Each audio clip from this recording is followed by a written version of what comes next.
San. Iyalah, kan lagi bulan Ramadan. Harus wudhu tahu? Dih, iya. Iya tahu harus wudhu. Dikasih kok. Serius.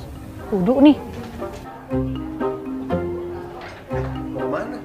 Lah, gue mau wudhu. Tadi kata lo gue harus wudhu. Jangan. Lah, nggak apa-apa. Jangan deh. Ih, kenapa sih posesif banget? Kan PDKT aja juga belum. Bukan gitu. HP lo kan ada aplikasi Qur'annya kan? Iya. Nggak boleh tahu dibawa ke kamar mandi. Emang gitu? Masa aplikasi aja nggak boleh? Nggak boleh tetep. Ih, kata siapa? Permisi. Oh iya, silakan. Ada apa ini? Ini loh, Ustazah. Ini aku masa nggak boleh kamar mandi sama dia? Oh ya? Nggak boleh ke kamar mandi? Kenapa? Katanya aplikasi yang Al-Quran itu nggak boleh kalau misalnya dibawa kamar mandi. Oh, boleh kita duduk, kita jelaskan duduk soalnya iya, mungkin iya. sebentar Boleh, ya. boleh.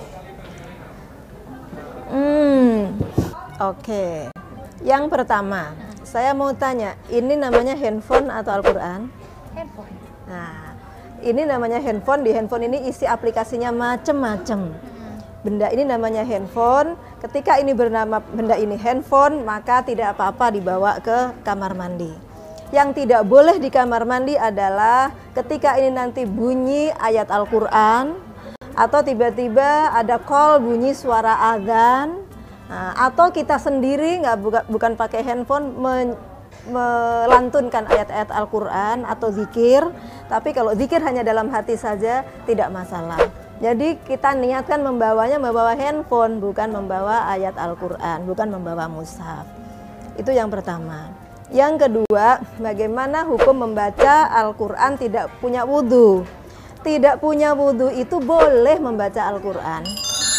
Ya kan boleh kan baca Fatihah nggak punya wudhu?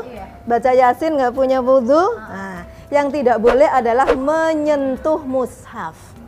La yamassuhu illal mutahharun. Begitu Allah berfirman dalam surah Al-Waqi'ah. Jadi yang tidak boleh adalah ketika kita menyentuh mushaf. Apakah ini kita sebut mushaf?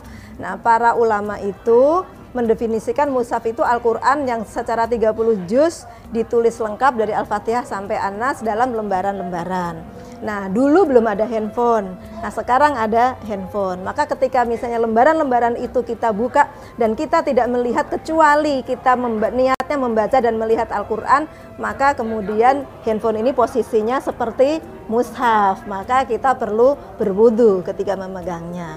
Tapi ketika sudah ditutup, ketika sudah menjadi aplikasi yang tidak bisa kita buka dan tidak kita buka, maka ya posisinya dia menjadi handphone seperti biasa. Jadi ketika kita membaca Al-Quran, adabnya seperti kayak kita membaca mushaf, ya pakai menutup aurat dengan berwudu. Nah, kecuali kalau dalam keadaan tertentu boleh tidak usah kita sentuh, kita baca saja. Yang tidak boleh menyentuhnya intinya.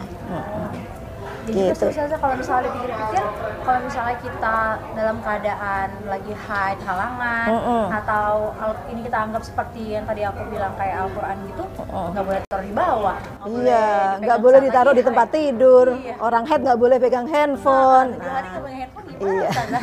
Ya itu logika hukumnya seperti itu. Oh gitu, Ustazah. Kan saya baru tahu hukumnya sekarang. Iya. Itu Ustazah, aku pamit ke kamar mandi dulu ya. Mau wudhu ya? Bukan mules. Wow, kalau itu jangan ditunda-tunda, jangan ditahan-tahan. Maaf Ustazah. Silakan.